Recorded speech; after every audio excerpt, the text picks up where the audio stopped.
Buenos días para todos, Dios les bendiga. 6 de abril del 2021, 7 y 14 minutos de la mañana. Les pido excusas por el retraso en el inicio. Estaba aquí haciendo unos ajusticos en el compu, verificando unas cosas, pero pues aquí estamos nuevamente. Damos gracias a Dios por permitirnos estar nuevamente con ustedes en este espacio. Tuvimos unos más o menos 15 días de para por cuestiones personales, laborales principalmente, bastante trabajo, bastante camello, pero pues bendito sea Dios que podemos estar acá juntos nuevamente para tomar este tiempo de reflexión y este espacio que tanto nos edifica. Vamos a pedirle al Señor en esta mañana que nos hable, porque es Él quien nos habla, no son las palabras de Juan, no tiene nada que ver conmigo, sino finalmente tiene que ver con su gloria. Y lo que queremos es que podamos juntos buscar el rostro de Dios y buscar de su consejo, porque a quién más iremos, dice la Escritura, ¿no? Vamos a pedirle al Espíritu Santo en esta mañana que los ilumine. Señor Espíritu Santo, en esta mañana nos presentamos delante de ti y te damos gracias, Señor, por este nuevo día que nos das y por este tiempo, Señor, por que podemos acercarnos a ti, porque podemos acercarnos a tu palabra, porque tu palabra es viva y eficaz y más cortante que toda espada de dos filos. Gracias, Señor, por tu inmensa bondad y misericordia al tener tu palabra, Señor, porque en ella encontramos luz, guía y esperanza para nuestra vida. Espíritu Santo, te pedimos que nos hables, Señor, en esta mañana, que no sean las palabras de Juan, ni palabras de cualquier otro pensador o predicador o lo que sea, sino que sea tu palabra, Señor, la que nos hable a nuestro corazón. Yo bendigo a todos los que ven este video en este momento, a los que se conectan con posteridad a él, y te pido, Señor, que sea tu poder obrando en sus corazones. Gracias, Señor, en el nombre de Jesús, amén. Mateo capítulo 5, versículo 13 dice lo siguiente: ustedes son la sal de la tierra, pero si la sal se ha vuelto insípida, ¿con qué se hará salada otra vez?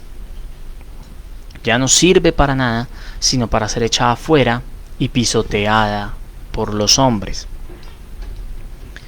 Estábamos estudiando, meditando acerca del carácter del cristiano, que es lo que nos enseña la primera parte del Sermón del Monte, desde el versículo 1 hasta el versículo 12, en donde los discípulos de Cristo son aquellos que se lamentan por su condición, lloran por su condición, no se creen más que otros, sino son humildes, son mansos, son misericordiosos, son llamados a ser pacificadores, y son aquellos que por causa de su fe son perseguidos. Ahora bien, como todos estos cristianos, este cristiano con estas características puede ser influencia para este mundo caído, depravado, corrompido por el pecado. El Señor en los siguientes pasajes, principalmente desde el 13 hasta el 16, nos muestra cómo son las características de este cristiano regenerado para influir en el mundo. Y pone dos ejemplos comunes para la época de Jesús, incluso para este tiempo. Uno es la sal y el otro es la luz. La luz lo estudiaremos el jueves, Dios mediante, si Él lo permite. Pero hoy vamos a hablar de la sal. ¿Para qué se usa la sal? Usted sabe qué es la sal, cloruro de sodio, ¿sí? ¿Para qué usamos la sal? Para cocinar, para darle sabor a las comidas. Pero en el tiempo de Jesús también se usaba para otras cosas. De hecho, mirando un poco, la sal ha sido algo muy importante en el desarrollo de la civilización humana. Así como han habido grandes comercios como el comercio de la seda, como el comercio de las especias, como el oro, ¿sí? La sal era algo muy importante en las culturas antiguas, en todas las culturas, no podemos decir solamente en Occidente, en todas. ¿Y para qué se usaba la sal? Para preservar alimentos, para cocinar y eventualmente para otras cosas, como por ejemplo en los caminos y eso. Pero ¿qué característica tenía la sal?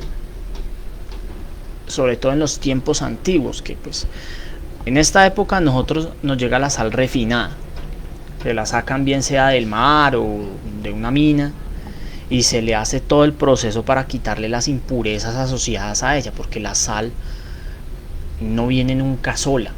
La de mar es un poco más pura, pero por ejemplo la sal de mina viene acompañada de minerales, de piedra, incluso de otras cosas como azufre y otras cosas, sulfuros, bueno, etc.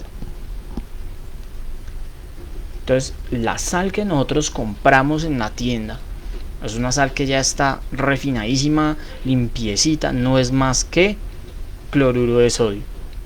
Pero la sal en el tiempo de Jesús no era así, entonces lo que se conseguía era un polvo blanco, generalmente de las minas en el mar,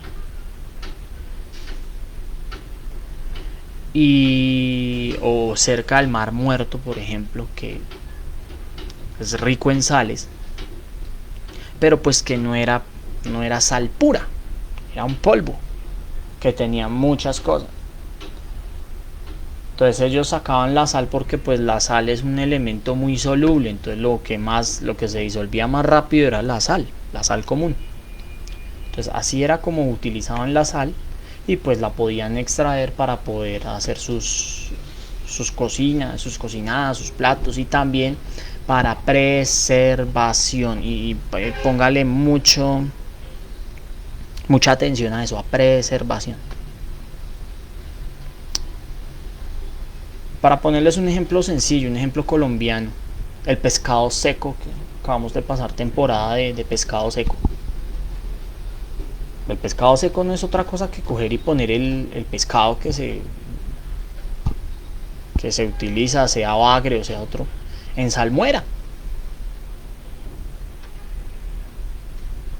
Se pone en salmuera y después se pone a secar, o se sala, simplemente le echa sal encima para que se seque. Usted se ha fijado muchas veces el pescado seco tiene costras de sal, porque se le echa la sal y se seca.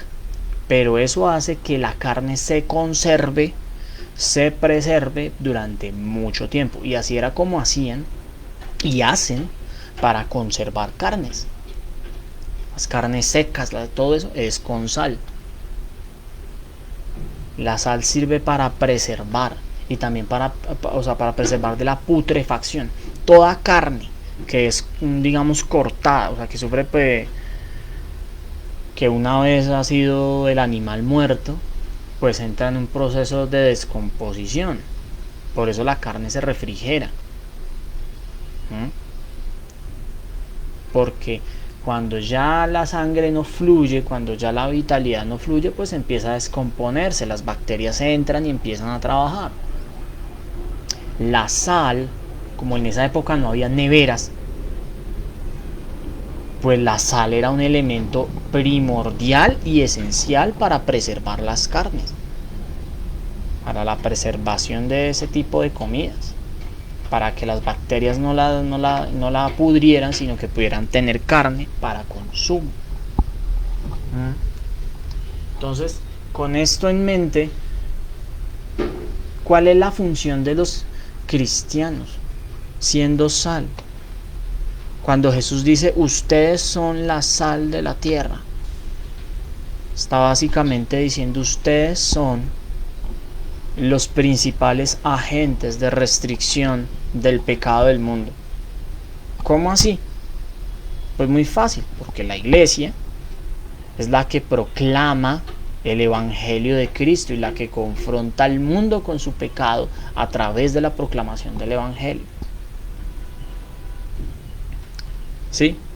Entonces, claro, para esto no es solamente el hecho de ser iglesia. Ay, sí, es que somos la iglesia de Jesús, entonces restringimos el pecado. No, hay una condición que sigue adelante. Pero si la sal se ha vuelto insípida, ¿con qué se hará salada? Ya no sirve para nada, sino para ser echada afuera y pisoteada por los hombres. Cuando el polvito blanco ya no servía, cuando ya quedaban eran los minerales que no tenían nada que ver con la sal común, pues se echaba al piso, era polvo. Entonces se echaba ya al piso, ya no servía para nada. Ya no servía para lo que se quería, que era preservar y cocinar. Entonces, si el cristiano no es diferente a los que están afuera, si aquel hombre nacido de nuevo no es muy diferente a las personas que no conocen del Señor, pues, hermano, no estamos haciendo nada. No estamos haciendo absolutamente nada. La iglesia, el cristiano, debe ser completamente diferente a la gente de afuera. Debe ser completamente distinto a la gente de afuera. Sobre el particular hay una cita que me llamó mucho la atención. La voy a leer.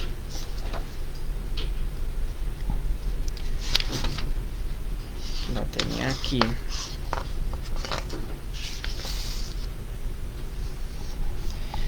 Y dice, la gloria del Evangelio es que cuando la iglesia es completamente distinta del mundo, nunca deja de atraerlo. Entonces hace que el mundo escuche su mensaje, si bien al comienzo quizás lo odie. Cita la escribió el doctor Martin Lloyd-Jones. Y es cierto, cuando la iglesia es diferente, atrae al mundo, porque el mundo dice, estos son distintos a nosotros, ¿qué tienen de especial? Así odie la razón por la que son diferentes. Pero ese odio al principio va a hacer que finalmente el mundo sea convencido del pecado por la obra del Espíritu Santo que va a ver reflejada en su iglesia. Y ese mundo corrompido va a ser convencido de pecado.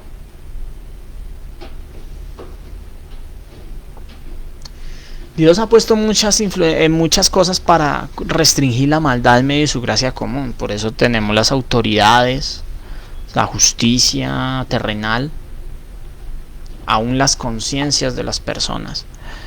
Pero la iglesia es la abanderada de la restricción del pecado por cuanto proclama el Evangelio. Vuelvo y lo repito, proclama el Evangelio.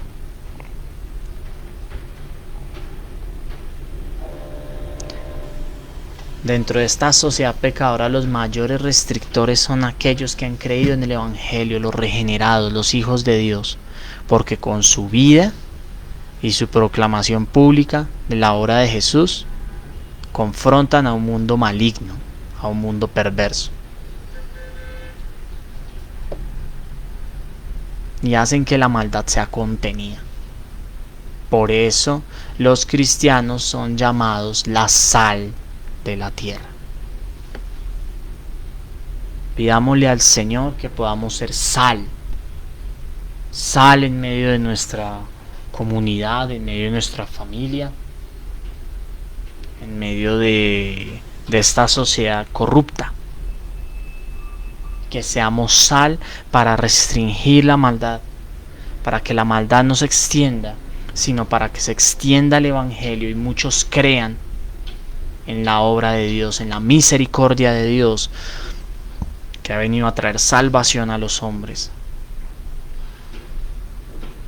para que sus pecados sean redimidos, perdonados, y los hombres puedan volverse a Dios.